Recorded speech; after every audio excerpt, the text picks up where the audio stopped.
Alam mo yung pinakamasakit na goodbye sa lahat? Is yung hindi mo pa naririnig, pero nararamdaman mo na. Yung tipong hindi pa lumalabas sa bibig niya, pero alam mong doon na papunta.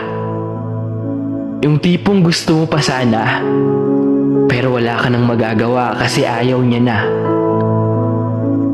Yung mga bagay na ikinakatakot mong mangyari dati, pero hindi mo kayang pigilan kasi nga, hindi mo hawak yung desisyon niya.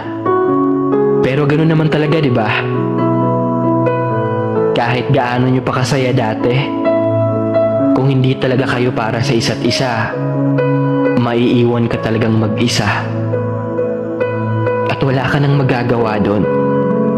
Wala ka nang magagawa kung hindi ang tanggapin. Tanggapin na wala na. Tanggapin na matatapos na. Tanggapin para sa ikakasaya niya at para sa ikabubuti mo na rin.